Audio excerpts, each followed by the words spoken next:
Hey everyone, the purpose of this video is to show how I'm using my phone to navigate in the backcountry. Whether I'm running or skiing, I'm pretty much always using my phone as my primary tool. And the app that I use most of the time is Fatmap.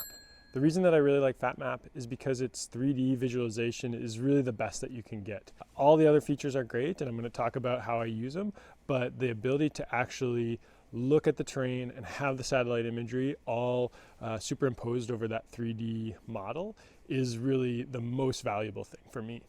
I mainly use it for planning trips before I go, and then while I'm out skiing, navigating on the fly.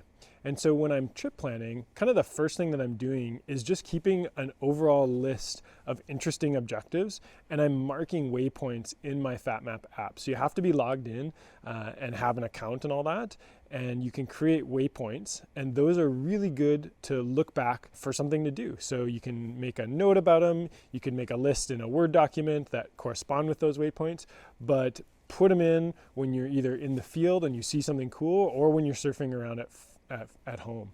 And you can share these waypoints as well. So you click on it and you hit share and copy the link, and then that sends to a friend, here's what I want to do tomorrow, let's go check this thing out, and it takes them right to that waypoint as well. You can also copy the coordinates from a waypoint. Those come out in decimal degrees, and then you could convert those to whatever other coordinate type you want. Typically, I'm using the desktop computer both for kind of surfing and dreaming, like flying around, looking at stuff, or to build tracks. I'm not super picky with how I build my routes and tracks in the app.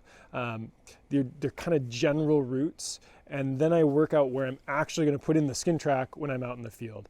So the route that I've built kind of tells me the bigger terrain information, like cross this glacier, aim for that call. Then I'm not using it so much for the really fine navigation. That's what I'm actually just doing when I'm in the field. I can upload another GPX track from a different service. So a lot of times I'll grab a GPX track from Strava, or a friend will send me something and I can load that in. And then you have those precise lines. But typically when I'm building a track, it's going to be really pretty general.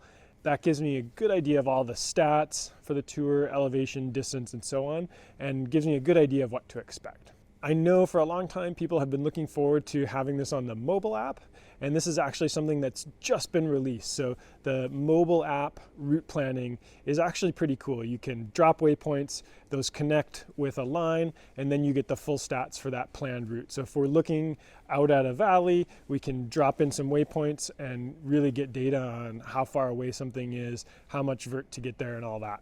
So that new feature is on the mobile app, and it's really nice. Personally, I like to plan a tour on the big screen when I'm at home, dark in my office. I can really see what's going on. If I'm already in the field using my mobile, I'm really just making quick kind of navigation reference checks.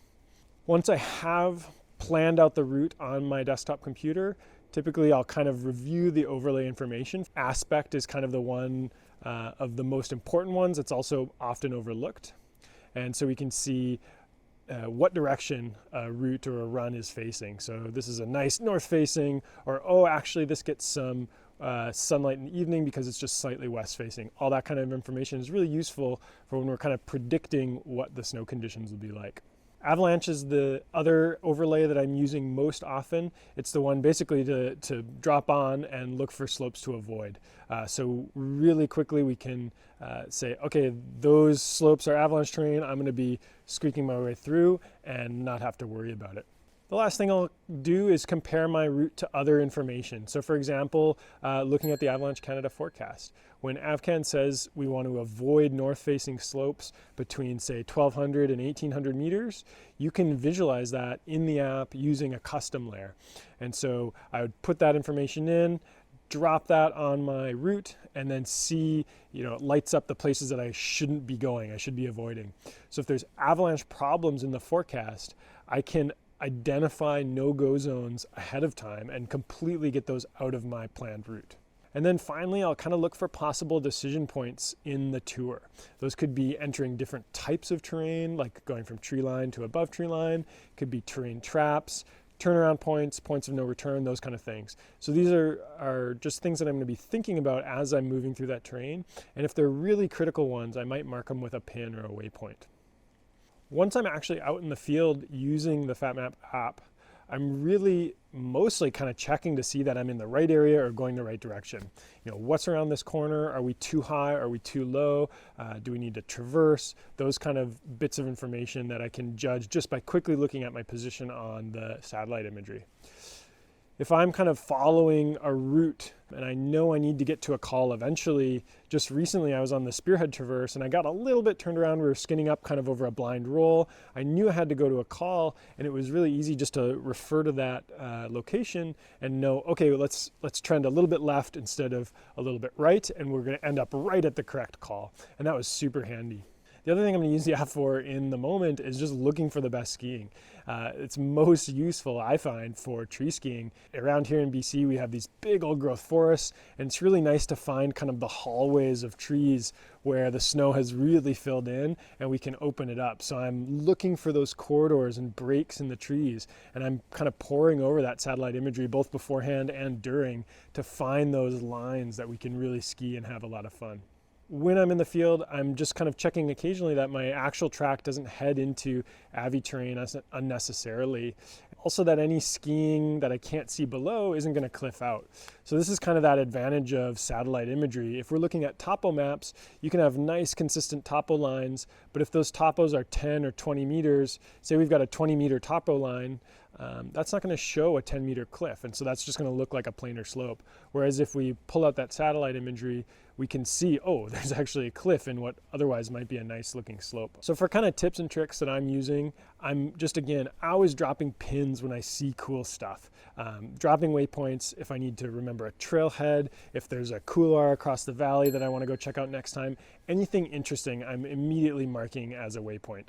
And that just is a reminder for me to then go back, look at it on the big screen, get more information, and then hopefully go check it out again. As far as using the paid versus the free app, the paid app, really the benefit is having access to the downloadable coverage. So you can load your map in the morning with the free version and have access to that satellite imagery, but eventually that does disappear. It's not permanent on your phone. With the paid app, you can basically make sure that you're not getting caught without your map, because you can download a whole area. So here in BC, I've got my Sky Pilot Zone downloaded, I've got the Spearhead Traverse area downloaded, and I've got the Duffy Lake Road downloaded. And so anytime I go to those places, I don't even need to think about loading my map. If I go somewhere new, then I'm going to load that map up and make sure it's on my phone before I go there. So that's kind of the other really important tip. If you are heading out, make sure you download the zone for your map before you leave cell service. You don't want to be pulling your phone out, looking at it, and just having a blank screen there. That's definitely the worst. The other advantage to the paid version is having those custom overlays, so we can plan out the route and kind of eliminate no-go zones.